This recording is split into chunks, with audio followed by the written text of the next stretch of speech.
แห้ง โอเคไอ้ย่างหนึ่งกูป่ะอาจารย์บุขึ้นวะมื้อนี้อาจารย์บุขึ้นวะการสัมภาษณ์ไม่ได้สัมภาษณ์หรอเพราะมันอาจารย์มันเป็นอาจารย์ข่าวสัมภาษณ์เราดีๆเขาสิวันเริ่มไหมแม่มันมีเข้าไม่ยังอ่ะเข้าขั้นตอนดีนะมีการแอคชั่นบอสเนี่ยมีการอีดิต่ออีดิต อาจารย์ขึ้นมามื้อนี้ เริ่มไหมอย่างวะอ๋อเริ่มแล้วติดต่อไปเลยแหละเป็นมาเมื่อย ตอนนั้นก็เข้าอะไรด้วยเข้าดีเราทำไปแห้งแล้วตัวนู้นไปกินข้าวเนี่ยไป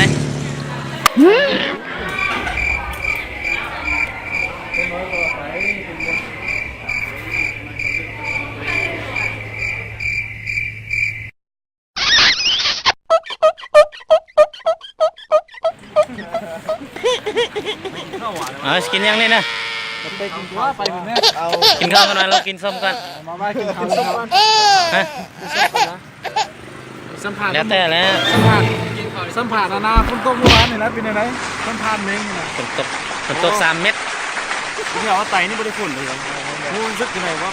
ว่าฝุ่นช่วงนี้มันแปรเปลี่ยนนะที่ว่ามันไปทางนี่ไปเก็บท้องไปทางโดนหนุนมาทาง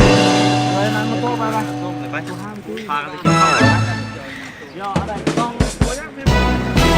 อยู่มือซัวนี่โอ้ผู้สาวงามเด้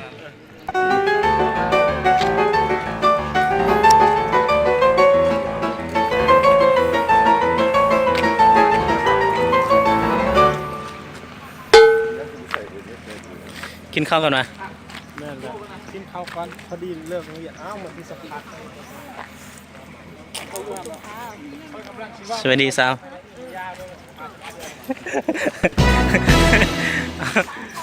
เอากูบ้าไปบนลู่แท้กินอเมซอนมันหนาวโอ้ตายแล้วกินอเมซอนนู่นน่ะโอ้การว่านี่อเมซอนดีเลยเนาะท่านคนแม่ที่แจกเบอร์นี้นะคนแม่ที่แจกเบอร์นี้0305499โอ้สอบกินข้าวกันกินข้าวกินน้ำจึงเลยจึงต่อแห่งงานต่อพรไลน์มาให้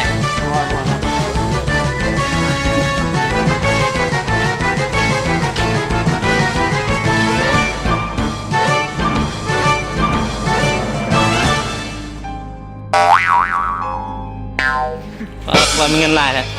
แบ่งกันติแล้วมีเขาอย่างนี้มีเขาไงบอกไว้ไม่ส้มมะนาววันนี้ซาได้กินเลยเฮ้ยเซลเขามันคุณภาพแบบที่นี่วิเขาอย่างนี้เขายังเป็นยังไงนี่ถึงนะว้าวเอาเมนจะได้นี่เฮ้ยตัวนั้นมีตู้นี้เลยทางตู้นี้ก็แล้วแม่อยากกินข้าวนะแม่อยากกินข้าวนะซื้อบ้านที่มัดมาไปพุ่นแล้วหัวหน้าเนี่ยบุกินแล้วกินแล้วบ่ปอกแล้วนะมันม่วงในล่างกินเดินกินข้าวเลย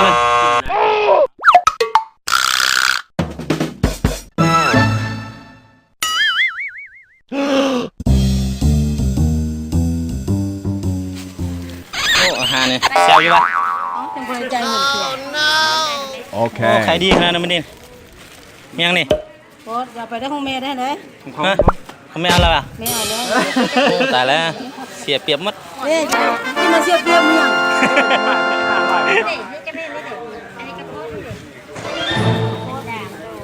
ตับมันหรอตับปิ้งตับมันหรอ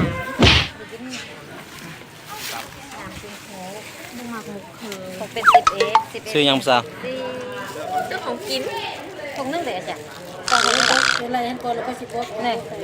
14ใส่เป็ดเป็นซาโซ่อาหารนักศึกษา